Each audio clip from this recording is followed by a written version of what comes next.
J'espère que vous allez bien. En tout cas, moi, je suis carrément malade en fait. Je viens malgré tout aujourd'hui vous parler de mes dramas favoris. Je viens vous faire un top 13 de mes dramas favoris. Voilà, sans plus tarder, on va commencer tout de suite. Le 13e, Rich Man Poor Woman. Alors, Lee Yoo-chan, PDG d'une société informatique qui est connue mondialement, mais un problème, c'est que il ne reconnaît pas les visages des gens. Donc en fait, on a beau le voir une fois, il vous a très bien détaillé tout ça. Le lendemain, vous le recroisez. C'est qui? Du coup, voilà, c'est un peu problématique. Kim Bora travaille pour lui, et donc leur chemin se croiser. Alors c'est un drama qui pour moi a duré trop longtemps, c'est-à-dire que l'histoire s'est mise en place vite, mais l'histoire a traîné en fait, a vraiment beaucoup traîné. Les dramas sont basés quand même sur des histoires d'amour. Alors faut savoir, avant que j'attaque le deuxième, que je vous fais une vidéo qui est accessible à tous, c'est-à-dire que ce ne sont pas que des dramas pour les gens qui sont intéressés par la culture asiatique. J'ai essayé de vous sélectionner des dramas qui peuvent intéresser absolument tout le monde. Sinon les personnages sont super sympas, dont le leader de la société qui s'appelle Suho, leader des EXO, groupe de K-pop. Voilà, donc on va s'arrêter 5 secondes pour parler de cette personne. Incroyable. Magnifique. Numéro 12. Alors, Idil Radio. Song Gerim, écrivaine de programme radio depuis 5 ans, écoutait très souvent la radio avec sa maman qui est aveugle. Son émission risque d'être annulée. Elle recrute avec beaucoup de mal Ji Suho, qui est un acteur de drama. C'est une petite histoire très mignonne. Voilà, il se passe rien de bien fou, mais elle est très sympa. La complicité entre les deux, elle est vachement cool. Il faut voir aussi qu'elle est très courageuse, la jeune fille. Numéro 11, Oh My Venus. Alors c'est un drama que j'ai énormément aimé. Yeon-ho, c'est coréen. Coach sportif est connu sous le nom de John Kim aux USA. Après un scandale avec une actrice, il fait son grand retour en Corée. Kang Joo-eun, donc la protagoniste féminine, appelée la Vénus de dégoût auparavant quand elle était plus jeune, est une avocate qui subvient aux besoins de sa famille et qui finit par délaisser son corps et prendre du poids. Les deux se croisent souvent et monsieur coach sportif vient souvent à la rescousse de mademoiselle et du coup ils finissent par être amis. Après elle finit par découvrir son secret qui est justement qu'en fait il est coach sportif, etc. Et elle finit par se tourner vers lui pour lui demander de l'aide. Voilà, donc c'est un petit coach. Bien Camille, c'est ça qu'on voulait dire. C'est un bon petit drama très sympathique. Donc oui, c'est un drama super sympathique dans le sens où c'est une histoire cool. Et je trouve qu'en fait, malgré son nom et malgré le descriptif que j'en ai fait, je trouve qu'en fait, l'acteur principal, il va vachement s'intéresser à la fille, mais sur le point de vue aussi mental, parce que bon, je parle du point de vue physique, mais voilà, il va s'intéresser en premier au point de vue mental, enfin, au côté mental de sa personnalité, et je trouve ça vachement cool parce qu'en Corée du Sud, la beauté est super mise là, genre c'est un truc de ouf. Du coup, je trouvais ça cool que il soit valorisé. Numéro 10, Cheese in the Trap. Hong Sol, étudiante en 3e année à la fac, obtient une bourse payée par Young-joon, personne qu'elle aime absolument pas. Genre vraiment pas. Non, avec qui elle a eu des histoires. Alors déjà, what the fuck. Au début, je vous cache pas que j'ai rien compris, hein, parce que bon, elle aime pas cette personne, la personne lui paye quand même ses études. En France, ça se passe pas comme ça, tu fais ça... tu te prends juste une gifle et c'est terminé. À quel moment la personne, quelques années plus tard, te paye tes études. Hormis ça, hormis le fait qu'il lui paye ses études, c'est un garçon très charmant et très intelligent. Mais il cache un côté hyper obscur. Voilà, j'en dis pas plus, vous verrez. J'ai été conquise, mais bon, il était sympa, mais voilà. C'est pas le meilleur de la liste. Numéro 9. Alors ça, c'est un vieux drama. L'acteur principal, c'est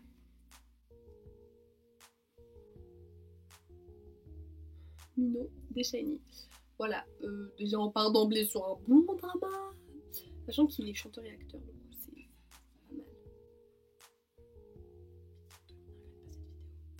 mal. Ko Jae-hee, jeune fille qui habite aux USA, idolâtre On reprend. Kang Tae-jun, jeune athlète pratiquant le saut en hauteur. Il abandonne brusquement à cause d'une blessure. Elle décide donc de rentrer en Corée et d'intégrer l'école du jeune homme en espérant lui redonner envie de faire du sport. Problème, genre qui est assez important, qui est quand même primordial. C'est une école de garçons. Voilà, bon, visiblement la petite ça ne l'a pas arrêtée puisqu'elle s'est travestie pour parvenir à ses fins. On dirait plus une saseng. C'est un bon petit drama. Vraiment, je l'ai adoré. Les deux acteurs sont très très attachants. L'histoire, elle met pas trop de temps à démarrer. On comprend tout de suite ce qui se passe. Enfin, bof. Si on connaît pas le synopsis, c'est compliqué à comprendre. Au tout début. Hein. Après, c'est sympa. C'est très facile de comprendre. L'histoire s'installe bien. Les choses se passent bien. Vite. Et cool. Ça met pas 150 ans. Comme dans tous les dramas où dès qu'ils se touchent la main, ils sont en mode... C'est une proposition de mariage, avoue-le. Non. Petit numéro 8. W. Donc c'est un drama très connu, je pense. Enfin, beaucoup d'entre vous vont certainement le connaître, étant donné que sur les sites de drama, c'est un des plus regardés en fait. Donc voilà. Oh Young-ju, interne en chirurgie cardiaque, est la fille d'un célèbre dessinateur de BD. Un jour, son père disparaît soudainement et se fait kidnapper par un homme couvert de sang qui lui demande son aide. Cette personne s'appelle Kang Chol, ancien tireur olympique et millionnaire. Il l'emmène dans une autre dimension, le monde créé par son père, sa BD, le monde de Kang Chol, personnage principal de l'histoire. Ouh. Voilà. Bah, j'ai écouté, j'ai pas très envie de vous raconter plus que ça, j'ai envie que vous alliez le découvrir parce que c'est un des plus regardés et les plus appréciés et je l'ai vraiment beaucoup aimé. Numéro 7. Alors, numéro 7, ce n'est pas un drama coréen mais un drama chinois que j'ai saigné. Je l'ai saigné. Ah. Bon. Je l'ai saigné il y a genre 49 épisodes. Alors faut savoir, ça fait peur quand je dis comme ça, mais quand on rentre dans l'histoire, on veut tout voir. Tout. 1 à 49. Genre vraiment. Donc c'est l'histoire de Dong Shen-sai qui vient d'une famille pauvre et elle est admise dans une grande école pour devenir cuisinière.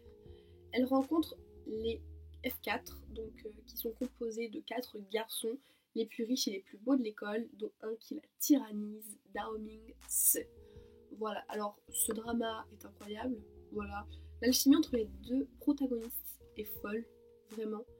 C'est pas parce que c'est un drama chinois que ça m'a repoussé, parce que j'avais l'habitude de voir que des dramas coréens. Bien au contraire, il est génial et ces temps-ci je suis en train de nouveau le regarder, j'aime toujours autant. Tommy, si tu passes par là, je vous le conseille en fait hyper fortement.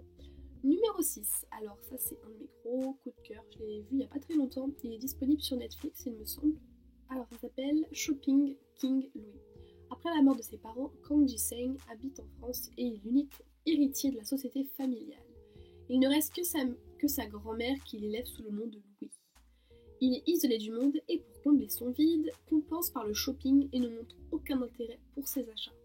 Il décide de rentrer à Séoul et là, BAM Accident de voiture. Je dis ça grave avec un sourire, genre je suis hyper sadique, pardon. Ne sachant pas qui il est et ce qu'il fait dans la ville perdue, il fait la connaissance de Go Bok-sil, qui est une femme pure, au grand cœur, qui quitte la campagne après la mort de sa grand-mère et qui décide finalement de prendre à sa charge et de s'occuper de Louis. Ce drama, je ne saurais que dire. C'est hyper enfantin, c'est... Le personnage, il est un peu foufou, il est génial. On a l'impression qu'en fait, avec lui, tout est super facile. Ils partent tous les deux de rien parce qu'elle est très pauvre. Vraiment, elle habite nulle part. En fait, ils vivent dans un sauna. Qui est là-bas, en fait, les saunas, soit c'est gratuit, soit ça coûte très peu cher, en fait. Ils vivent tous les deux dans un sauna. Ils partent de rien pour que lui, il sache enfin qui il est, qu'il est millionnaire, qu'il est héritier et tout. Bref, c'est un truc de malade. Ce drama est génial. Vraiment, je vous le conseille grandement. Je l'ai adoré, je l'ai saigné lui aussi, vraiment. Numéro 5. C'est un des premiers dramas que j'ai vu, un des premiers longs dramas que j'ai vu, parce qu'il a 30 épisodes, je crois. Partenaire suspect. Ça veut dire beaucoup de choses à beaucoup de monde, parce qu'il a été très vu lui aussi.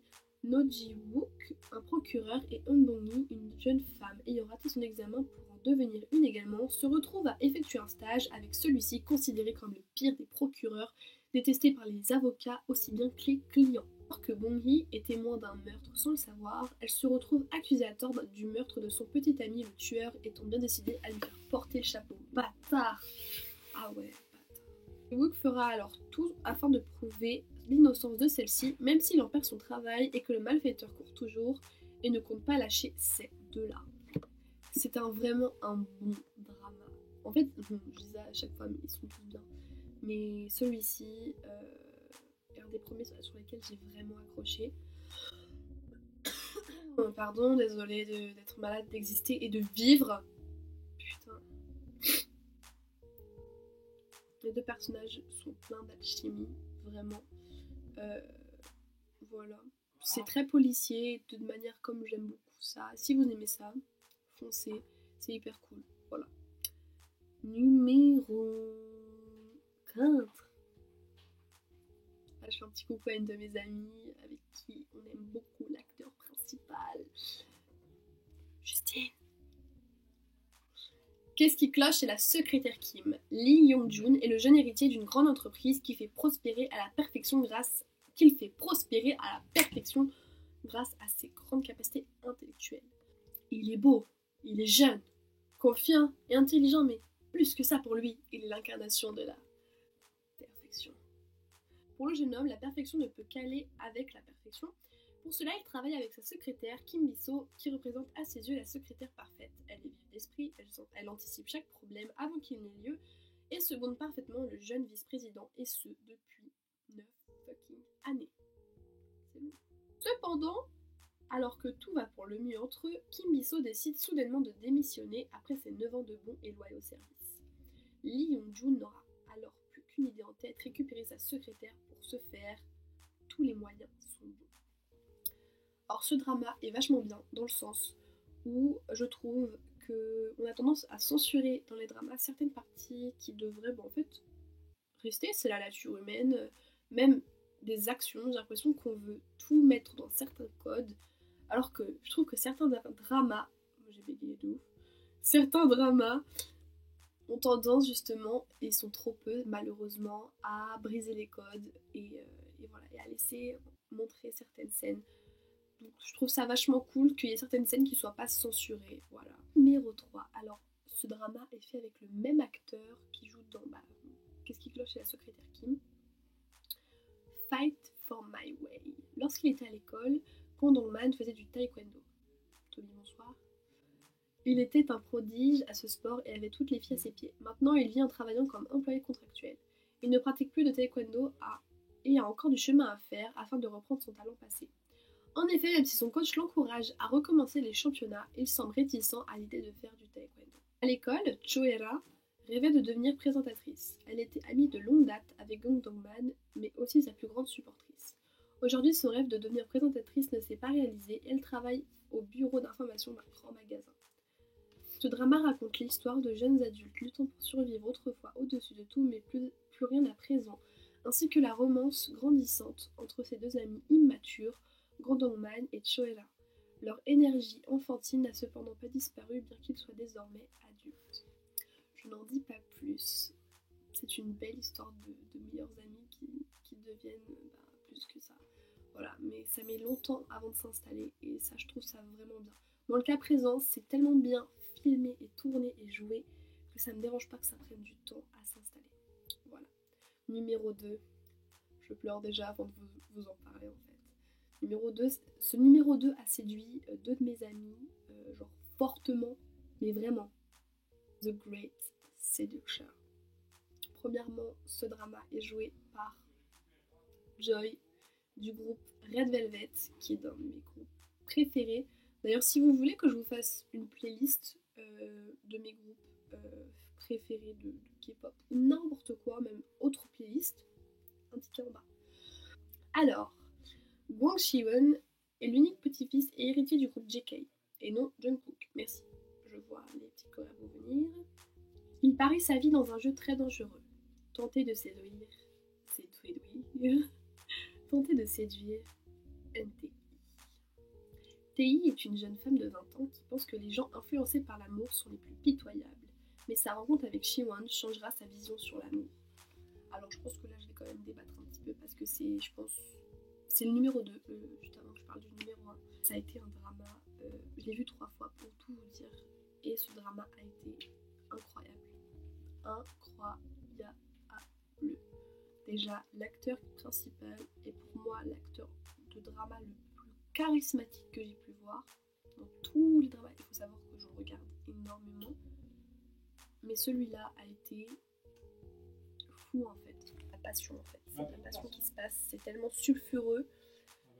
Donc forcément, vous doutez bien qu'elle va tomber carrément dans le panneau, qu'elle va concrètement sortir avec cette personne. Sauf qu'elle ne sait pas que derrière ça, il y a 3 personnes, enfin cette personne, donc Kwon Siwon, et 2 de ses amis qui ont monté un plan pour la séduire parce qu'elle s'ennuyait en fait. Ils sont vraiment horribles. On dirait un peu Blair et Chuck dans Gossip Girl. Bah, ils embêtent leur monde parce qu'ils n'ont rien à faire en fait. C'est un drama qui m'a même fait pleurer, et pourtant je ne pleure pas beaucoup devant les dramas. C'est un drama vraiment incroyable. Et enfin, le number one, et non pas des moindres, ça a été le tout premier drama que j'ai vu. Il m'a séduite. Donc c'est pour ça qu'il est parti en première place. Parce que c'est le tout premier qui m'a donné envie de regarder des dramas. Donc je devais le mettre en première place. Et il m'a énormément séduite. Donc direct en fait. Bim. Donc le drama s'appelle Just Between Lovers. Ou juste entre amoureux, comme si vous galérez à le trouver. De toute façon, je mettrai tous les noms des dramas en barre de description. Barre d'infos. Voilà. Donc, alors, la petite histoire. En 2005, le centre commercial S, je sais pas savoir, s'effondre, emmenant avec lui 48 victimes. Alors qu'ils n'ont que 15 ans, Lee Gang-doo et Han Mun-soo, qui n'est strictement pas son nom, mais j'ai trouvé ça sur internet, survivent à ce drame en laissant derrière eux un bout de leur innocence d'enfant. Alors que Mong-soo voit mourir sa jeune sœur qu'elle devait surveiller, elle finit rongée par la culpabilité par effacer sa mémoire. Kang-doo, lui, perd à la fois son père et son rêve de devenir footballeur en même temps que la validité de sa jambe droite. Miskin.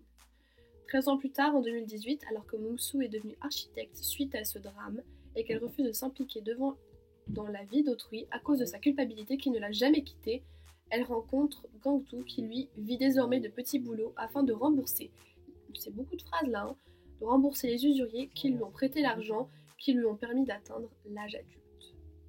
Quand ils apprennent que le lieu de l'accident qui a gâché leur vie et qui en fait d'eux des adultes avant l'heure est en reconstruction, ils vont tous les deux s'impliquer dans ce projet afin d'essayer de combattre les fantômes du passé.